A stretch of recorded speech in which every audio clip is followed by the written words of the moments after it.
Subscription کے button کو دبائیے اور ساتھ بیل آئیکن پر کلک کیجیے تاکہ آپ کو تمام ویڈیو فوراً مل سکیں۔ اس ویڈیو پسند آنے کی صورت میں اسے لائک، کمنٹ اور شیئر کرنا مت بھولیں۔ کلنجر کو دو بڑی شاہراہیں شمال سے جنوب کی طرف جاتی تھیں۔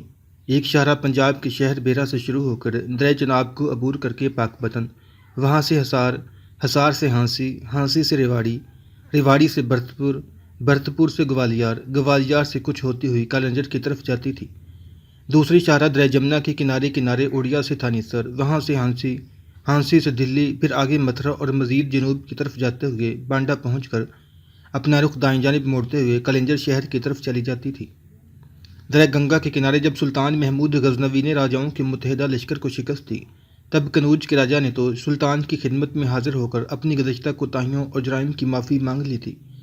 سلطان نے عفو عام سے کام لیتے ہوئے اسے معاف کر دیا اور وہ کنوج کی طرف چلا گیا تھا، جبکہ سلطان نے اپنے لشکر کو وہیں پڑاؤ کرنے کا حکم دیا تھا تاکہ لشکر سستا سکے اور زخمیوں کی دیکھ بھال ہو سکے۔ چنانچہ لڑائی سے فارغ ہونے کے بعد جب عبداللہ کراتگین اپنے خیمے کے قریب آیا، تب خیمے سے باہر اس وقت کوشل لشکر کی بہت سی عورتوں کے ساتھ کھڑی تھی۔ ایسے میں ایک عورت عبداللہ کراتگین کے پاس آئی اور انتہائی ارادت مندی اور عقیدت میں کہنے لگی، آج آپ نے جو انفرادی مقابلہ کیا ہے، اس انفرادی مقابلے میں آپ فتح مند رہے۔ اس فتح میں صرف آپ اکیلے کا ہاتھ نہیں، بلکہ اس فتح مندی اور کامیابی میں آپ کی بیوی کوشل کی دعائیں بھی شامل ہیں۔ جس وقت آپ انفرادی مقابلے کے لیے نکلے تھے، یہ بیچاری مسلح پر بیٹھ کر اپنے خیمے کے اندر انتہائی عاجزی سے گڑ گڑاتے ہوئے، روتے ہوئے آپ کی کامیابی اور فتح مندی کی دعا مانگتی رہی تھی۔ اس پر مسکراتے ہوئے عبداللہ کراتگین نے کوشل کی طرف دیکھا، کچھ کہنا چاہتا تھا کہ کوشل فوراً بول پڑی، آپ اندر چلیں، میں آپ کا لباس تبدیل کراتی ہوں۔ اس کے ساتھ ہی عبداللہ کراتگین اپنے خیمے میں داخل ہوا، باقی عورتیں بھی اپنے خیموں کی طرف چلی گئی تھیں۔ عبداللہ کے پیچھے پیچھے کوشل بھی داخل ہوئی۔ جب وہ عبداللہ کراتگین کے سامنے گئی، تب عبداللہ کراتگین نے شکر گزاری اور ممنونیت میں اس کی طرف دیکھا، پھر کہنے لگا، مجھے اس بات کی بے حد خوشی اور اطمینان ہے کہ میری اس کامیابی میں جہاں میری تلوار کی ہنر مندی اور میرے خداوند قدس کی مدد شامل ہے، وہاں تمہاری دعائیں بھی میری فتح مندی اور کامیابی کا حصہ ہیں۔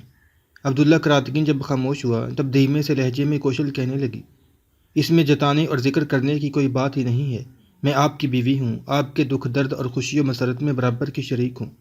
اگر آپ کی کامیابی اور آپ کی فتح مندی کے لیے میں دعا نہیں کرنی تو پھر کون کرے گا؟ آپ میرے جسم کا ایک حصہ ہیں، آپ کی بہتری، آپ کی بھلائی، آپ کی خوشی، آپ کی مسرت کو میں کیسے بھول سکتی ہوں، کیسے فراموش کر سکتی ہوں؟ جب تک کوشل بولتی رہی، عبداللہ کراتگین مسکراتے ہوئے اس کی طرف دیکھتا رہا، پھر کوشل کہنے لگی، آپ نے مجھے دوسری ہی باتوں میں لگا دیا، چلے میں آپ کا لباس تبدیل کرواتی ہوں، نہ آ کر لباس تبدیل کریں۔ اس پر چپ چاپ عبداللہ کراتگین کوشل کے ساتھ طہارت خانہ کی طرف ہو لیا تھا۔ مورخین لکھتے ہیں کہ سلطان محمود غزنوی سے شکست اٹھانے کے بعد کلنجر کا راجا نندا بڑی تیزی اور برق رفتاری کے ساتھ اپنے مرکزی شہر کلنجر کی طرف بھاگا تھا اور بیکار نہیں بیٹھا تھا۔ اس نے اپنی جنگی تیاریوں کو اپنے عروج پر پہنچا دیا تھا۔ اس کے ساتھ ہی ساتھ گوالیار، کنچ، باندہ اور اس کے علاوہ بھرتپور اور باری کے کچھ دستے بھی اس کے لشکر میں آن شامل ہوئے تھے، جبکہ گوالیار، کنچ اور باندہ کے راجاؤں نے تو کھل کر اس کی مدد کی تھی اور اپنے لشکر کے بڑے بڑے حصے سلطان محمود غزنوی کا مقابلہ کرنے کے لیے کلنجر کے راجا نندا کے پاس پہنچا دیے تھے۔ اس طرح ایک بار پھر کلنجر کے راجا نندا کے پاس ایک بہت بڑی طاقت اور قوت جمع ہو گئی تھی۔ مورخین یہ بھی لکھتے ہیں کہ اس تیاری کے بعد راجا نندا کے پاس لگ بھگ 36,000 سوار، 1,00,000 پیادے اور 640 جنگی ہاتھی شامل ہو گئے تھے۔ اب راجا نندا نے یہ فیصلہ کیا کہ سلطان محمود غزنوی کے ساتھ جنگ اپنے مرکزی شہر کلنجر کے نزدیک نہیں کرنی چاہیے۔ چنانچہ سلطان محمود کی راہ روکنے کے لیے اس نے دریا چنبل کے کناروں کا انتخاب کیا۔ یہ دریا گوالیار اور دھولپور کے درمیان بہتا ہے۔ اس دریا کی سطح دلدلی تھی، اس لیے ہاتھی اور گھوڑے اسے عبور نہ کر سکتے تھے، پانی بھی کافی تیز تھا۔ دریا کی تمام گزرگاہوں پر راجا نندا نے پہرا بٹھا دیا تھا۔ اسی دریا چنبل کے کنارے سلطان محمود غزنوی نے اپنے لشکر کو پڑاؤ کرنے کا حکم دیا تھا۔ سلطان چاہتا تھا کہ پڑاؤ کرنے کے بعد دریا چنبل کو عبور کر کے راجا نندا پر ضرب لگانے کی کوئی تدبیر کی جائے۔ چند روز تک قیام کرنے کے بعد سلطان نے اپنے لشکر میں جانوروں کی کھالوں سے مشکیریں تیار کرنے کا حکم دیا۔ ساتھ ہی اس نے لمبے لمبے رستوں کا اہتمام کرنا شروع کر دیا تھا۔ یہ سب کچھ سلطان دریا چنبل کو عبور کرنے کی تدبیریں کر رہا تھا۔ پھر ایک گہری رات عشاء کی نماز کے بعد سلطان نے اپنے سارے سالاروں کو اپنے خیمے میں طلب کیا، جس میں چھوٹے بڑے سب ہی سالار شامل تھے۔ جب سب سلطان کے پاس آ گئے، تب سلطان نے انہیں مخاطب کر کے کہنا شروع کیا، عزیز ساتھیو، دریا چنبل کی جو حالت ہے اس سے میں بھی آگاہ ہوں اور تمہیں بھی آگاہی ہو چکی ہے۔ اس میں چونکہ دلدل ہے لہٰذا ہاتھی اور گھوڑے اسے عبور نہیں کر سکتے۔ میں نے اپنے تحت بڑے سالاروں سے مشورہ کیا ہے اور جو تجویز ہم نے اپنے سامنے رکھ کر اس پر اتفاق رائے کیا ہے وہ کچھ اس طرح ہے کہ 2 طرح سے دریا چنبل کو عبور کیا جائے اور 2 طرح کے طریقے اپنانے کے لیے گزشتہ کئی دنوں سے ہم نے اس کا اہتمام اور انتظام بھی کرنا شروع کر دیا ہے۔ کافی تعداد میں جانوروں کی کھالوں سے مشکیزیں تیار ہو چکی ہیں۔ اس کے علاوہ انگنت رسیوں کا بھی اہتمام کیا جا چکا ہے۔ جس قدر مشکیزیں تیار ہیں اتنے ہی لشکری ان مشکیزوں کے ذریعے دریا چنبل کے پار چلے جائیں گے۔ لیکن جس جگہ ہم نے پڑاؤ کیا ہے یہاں دریا چنبل کو عبور نہیں کیا جائے گا، نیچے کی سمت جایا جائے گا، اور جس جگہ دیکھا جائے گا کہ دریا کو عبور کرنا آسان ہے یا اس کا پاٹ وہاں تنگ ہے تو وہاں سے دریا کو عبور کرنے کی کوشش کی جائے گی، اور اس انداز میں دریا کو عبور کیا جائے گا کہ دریا کے اس پار دشمن قوتوں کو خبر تک نہ ہو کہ رات کے وقت ہم نے دریا چنبل کو عبور کر لیا ہے۔ چنانچہ ہمارے جو لشکری کھالوں کے بنے ہوئے مشکیزہ کے ذریعے دریا چنبل کو عبور کرتے ہوئے دریا کی دوسری سمت جائیں گے وہ اپنے ساتھ رسوں کا ایک سرا بھی لیتے جائیں گے۔ بہت سے رسے دریا چنبل کے اس کنارے پر موجود درختوں سے باندھ دیے جائیں گے اور دوسرے سرے جو مشکیزوں پر دریا کو عبور کرنے والے ہمارے لشکری لے کر جائیں گے وہ دریا کے دوسرے کنارے پر موجود درختوں کے ساتھ باندھ دیے جائیں گے، اور انہی رسوں کے ذریعے ہمارے لشکری بآسانی دریا چنبل کو عبور کرنے کے بعد دوسرے کنارے پر پہنچنے میں کامیاب ہو جائیں گے۔ چونکہ ہم نیچے کی طرف ہوں گے لہٰذا دریا کو عبور کرنے کے بعد بڑی تیزی سے سفر کرتے ہوئے اوپر آ جائیں گے اور کالنجر کے راجا نندا اور اس کے حمایتی راجاؤں کے لشکر کے سامنے اپنا پڑاؤ کریں گے۔ یہاں تک کہنے کے بعد سلطان محمود غزنوی رکا، پھر کہنے لگا، عزیز ساتھیو، جس وقت راجا نندا اور اس کے دوسرے حلیف ہمیں اپنے لشکر کے ساتھ اپنے سامنے پڑاؤ کرتے دیکھیں گے تو یاد رکھنا ان کے پاؤں تلے سے زمین کھسک کر رہ جائے گی۔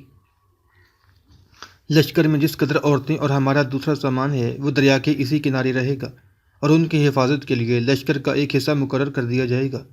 اس سلسلہ میں تم لوگوں کو پریشان اور فکرمند ہونے کی ضرورت نہیں ہے۔ یہاں تک کہنے کے بعد سلطان محمود غزنوی رکا، پھر بڑے غور سے چند ثانیوں تک اپنے ساتھیوں کی طرف دیکھتے ہوئے کہنے لگا، اب میں تم سے پوچھتا ہوں اس تجویز پر تم میں سے اگر کسی کو کوئی اختلاف ہو تو بولے۔ سلطان کی اس تجویز سے سب نے اتفاق کیا تھا، کسی نے بھی کوئی نئی تجویز پیش نہ کی تھی۔ اس پر سلطان نے خوشی اور طمانینت کا اظہار کیا۔ چنانچہ یہ طے پایا کہ آدھی رات کے قریب نیچے کی سمت جا کر دریا چنبل کو عبور کر کے پھر دوسرے کنارے پر اوپر کی سمت کی طرف لوٹ آیا جائے گا۔ اس کے ساتھ ہی سلطان نے اپنے لشکریوں کو دریا عبور کرنے کی تیاریوں کو آخری شکل دینے کے احکامات جاری کر دیے تھے۔ اس پر سارے سالار اٹھ کر سلطان کے پاس سے چلے گئے تھے۔ سالاروں کے جانے کے بعد سلطان نے اپنے خیمے میں نوافل ادا کیے۔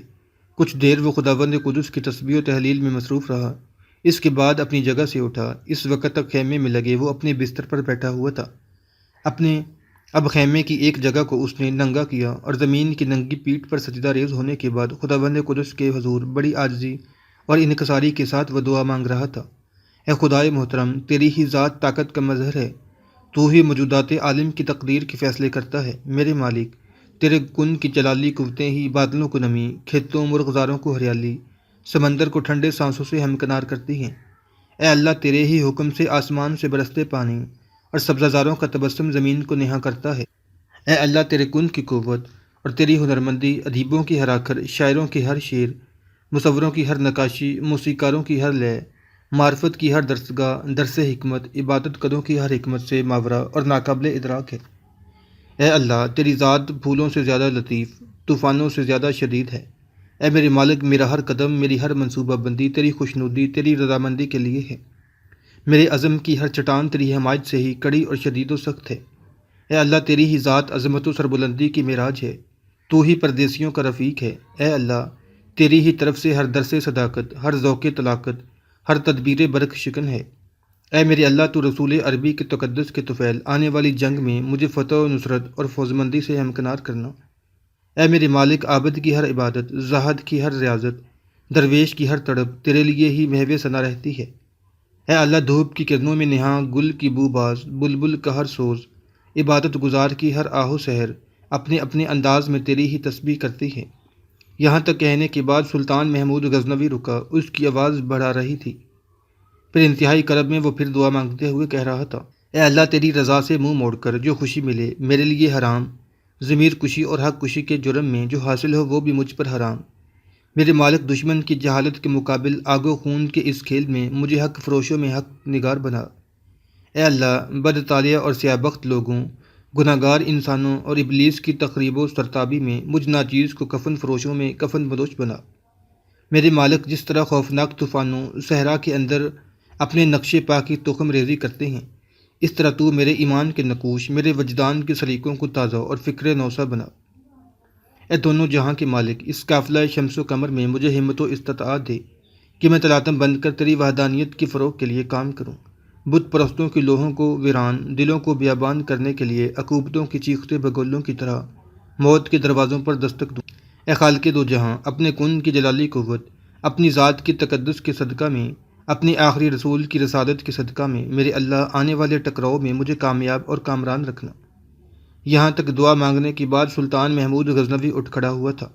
تھوڑی دیر بعد سلطان نے اپنے سالاروں اور اپنے لشکر کے ساتھ دریا کے کنارے کنارے نیچے کی طرف سفر شروع کیا تھا۔ سلطان نے اپنے پڑاؤ کو وہیں رہنے دیا تھا۔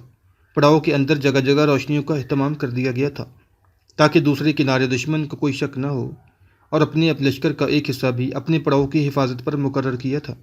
چنانچہ نیچے جا کر سلطان نے جہاں دیکھا کہ دریا کا پاٹ کم ہے، وہاں سلطان نے مشکیزوں اور رسوں کی مدد سے دریا چنبل کو عبور کر لیا اور دوسرے کنارے پر جا پہنچا۔